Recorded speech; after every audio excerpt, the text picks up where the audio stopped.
I'm very good at minding my own business.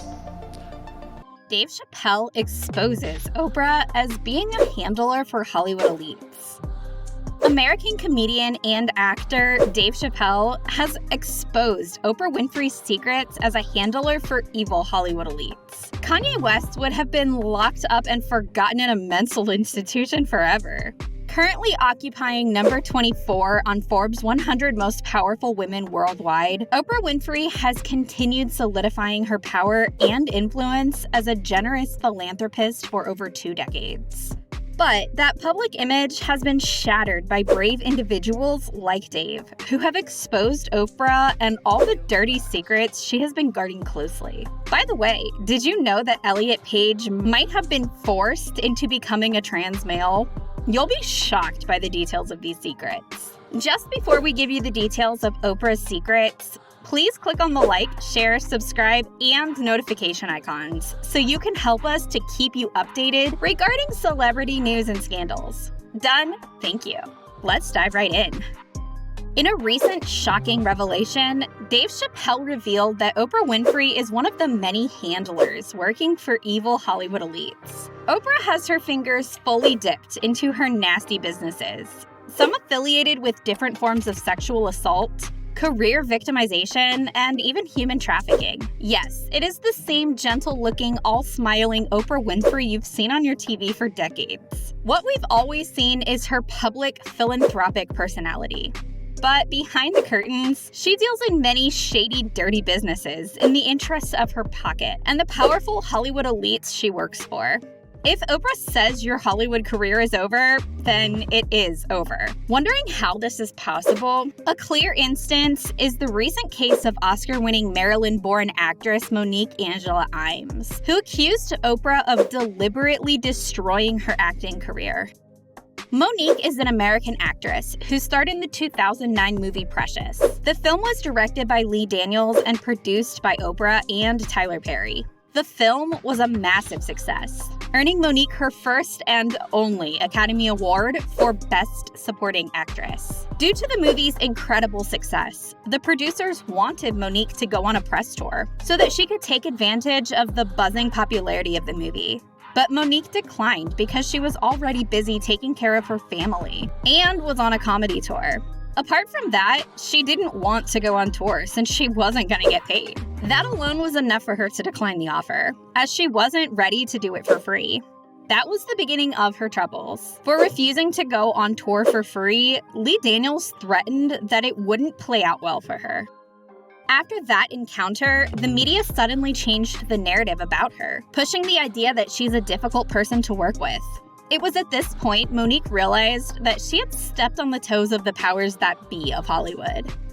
Fast forward to a few months later, when she won an Oscar for her performance in the movie, Monique didn't mention Lee Daniels in her appreciation speech. That gave Lee all the more reason to blackball her. And of course he did. All the while, Oprah knew about it all. Monique was supposed to be a part of another Lee movie, Shadowboxer, but Lee didn't hire her, stating that he's not the only decision maker. However, they've patched things up between them and are set to work on another movie, The Deliverance, together. But after over 12 years, things are still rough between Monique and Oprah due to yet another painful backstabbing by Oprah. Monique recently called out Oprah, demanding a public apology for ruining her career and backstabbing her using her family. Apart from blackballing her career, Monique claims that Oprah intentionally exploited her and preyed on her emotions by exposing a show about her family which she didn't approve of. The issue is, Monique has a brother, Gerald Imes, who sexually molested her for over a year when she was only 7 years old. When she told her family about it, none believed her, but downplayed it. It was not until he was convicted and sentenced to 12 years in prison for doing the same thing to another girl that some began to think she might have been telling the truth all this while. After he was convicted, Monique cut all ties with Gerald until Oprah discussed interviewing Gerald on her talk show. Monique said she wasn't bothered about Oprah interviewing Gerald, so Oprah hosted Gerald Imes on her show. On the show, Gerald apologized to Monique and admitted he was guilty of sexually assaulting his sister after denying it for 37 years. While that may seem like a good deed on the part of Oprah, she had another plan in mind. Oprah also invited Monique's mother to the show without telling Monique. Oprah knew Monique would never have agreed to give the show the go-ahead if she knew her mother was going to be on the show, since Oprah knew how much emotional trauma Monique's mother had caused her. Despite knowing Monique would never want it, Oprah secretly brought Monique's mother and father to the show. According to Monique, when she confronted Oprah about it, Oprah didn't respond but went radio silent. It was not until after they met at an event and she brought the issue up again that Oprah said she didn't know Gerald would bring their parents along. But Monique says Oprah lied. Oprah reportedly apologized, but that was not enough for Monique. She wanted a public apology, which Oprah refused.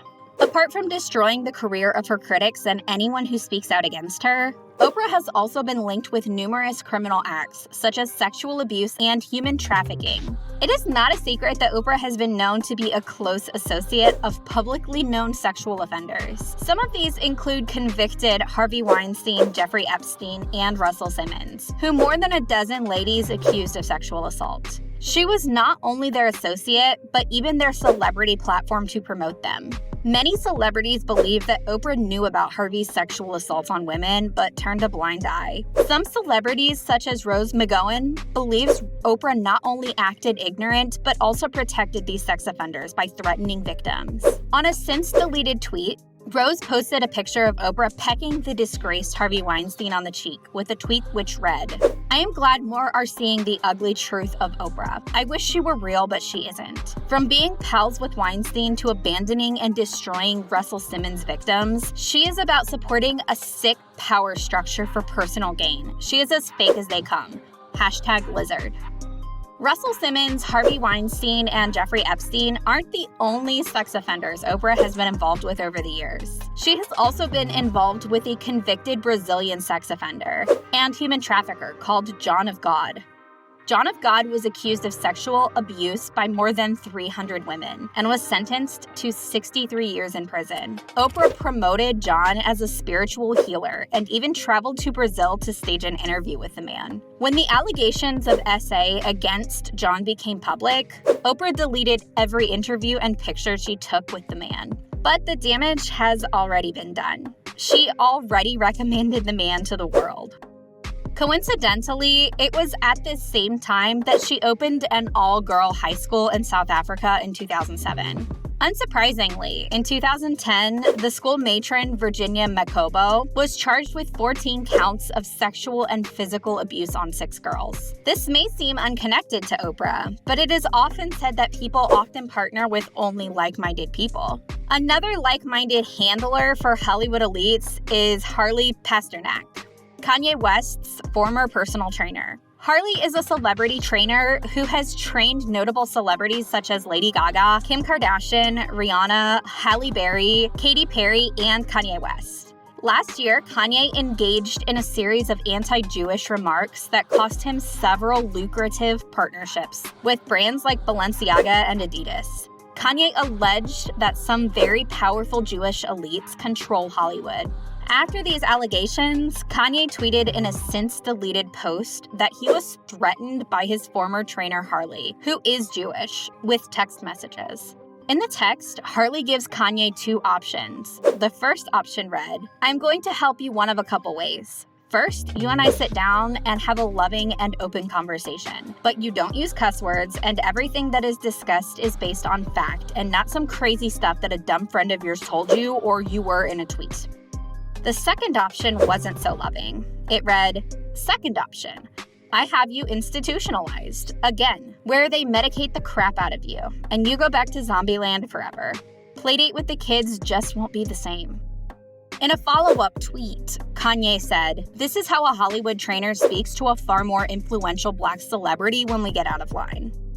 Kanye West is way more popular than Harley, but in the corridors of Hollywood power brokers, Harley is way more powerful because he's one of the handlers for Hollywood elites. That's why he could have Kanye locked up in a mental institution. He's done it before, and he can do it again. It has also been alleged that Pasternak pressured Elliot Page into transitioning into a trans male. According to Dave Chappelle, this is the nature of the threat that Oprah poses. While we all saw Oprah for the good, generous things she was doing, Dave Chappelle, who has been in the entertainment industry since he was 14 and had witnessed things firsthand, knew that beneath Oprah's generosity lies a monster that works for Hollywood's elites. In 2006, when Dave appeared on one episode of The Oprah Winfrey Show, Dave referred to some celebrities who had suffered terribly at the hands of Hollywood handlers like herself. Oprah had wanted to know why Dave turned down a lucrative $50 million deal with Comedy Central. Dave replied that he knows what happens after such deals, citing the examples of Mariah Carey, who was labeled as crazy after her $1 million deal, and Martin Lawrence, who was waving a gun in public shouting, "They're trying to kill me." Dave therefore insisted that he'll rather stick to his peace of mind than be controlled by some Hollywood handler. Oprah at first pretended to be ignorant of what Dave was saying.